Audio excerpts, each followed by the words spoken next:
In my bag. My name is Mano. Every day I go to school carrying my bag. There is a blue pen. It's in my bag. There is a red pen. It is in my bag. There is a pencil. It is in my bag. There is a book. It is in my bag. There is an exercise book. It is in my bag. There is a sweater. It is in my bag. There is an eraser. It is in my bag. I love school very much. Questions. What is the name of this child? How many pens does this child have in her bag? What school materials did Mano mention in the story? Answer yes or no. This child has no pen in her bag. She always leaves the bag at home. She has a book in the bag. She has a blue pen in the bag.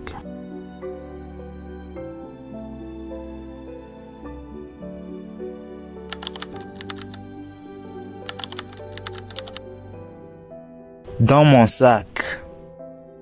Je m'appelle Mano. Chaque jour, je vais à l'école avec mon sac. Voici un stylo bleu. Il est dans mon sac. Voici un stylo rouge. Il est dans mon sac. Voici un crayon à papier. Il est dans mon sac. Voici un livre. Il est dans mon sac. Voici un cahier. Il est dans mon sac. Voici un tricot. Il est dans mon sac. Voici une gomme. Il est dans mon sac. J'aime beaucoup l'école. Question. Comment s'appelle cet enfant? Combien de stylos cet enfant a-t-il dans son sac? Quels sont les matériels scolaires que Mano a mentionnés dans l'histoire? Réponds par oui ou non. Cet enfant n'a pas de stylo dans son sac.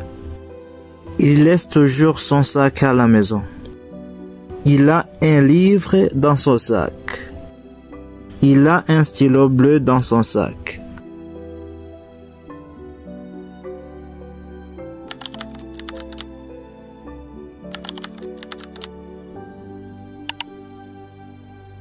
Kwenye begi langu. Ninaitwa Mano. Kila siku naenda shuleni nikiwa na begi langu. Hii ni kalamu ya bluu. Iko kwenye begi langu. Hii ni kalamu ya rangi nyekundu.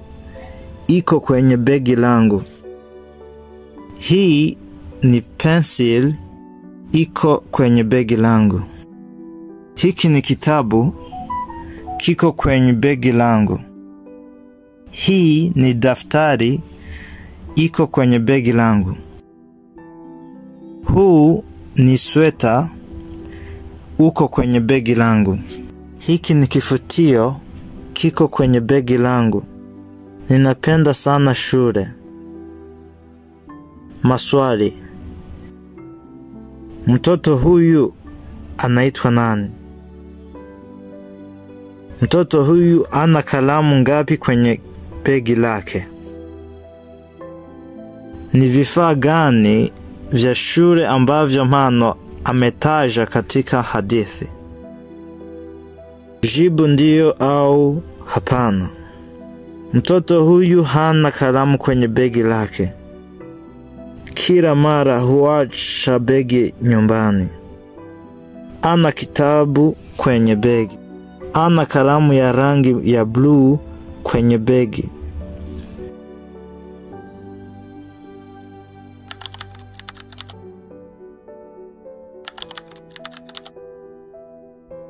mu gikapu cyanje. Nitwa Mpano. Buri gihe nja ku ishure mpetse igikapu. Iyi ni ikaramu isiga ibara ry'ubururu, iba mu gikapu cyanje. Iyi ni ikaramu isiga ibara ry'umutuku, iba mu gikapu cyanje. Iyi ni ikaramu y'igiti, iba mu gikapu cyanje. Iki ni igitabo, kiba mu gikapu cyanje. Iyi ni ikayi, iba mu gikapu cyanje. Uyu ni umupira w'imbeho, uba mu gikapu cyanje. Aka ni agasibisho, kaba mu gikapu cyanje. Nkunda ishuri cyane. Ibibazo ku nkuru.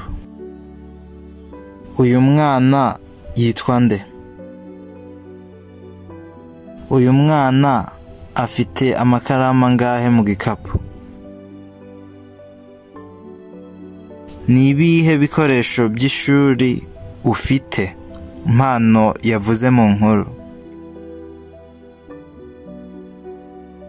Subiza yego cyangwa oya. Uyu mwana nta karamu afite mu gikapu. Buri gihe asiga igikapu mu rugo. Afite igitabo mu gikapu.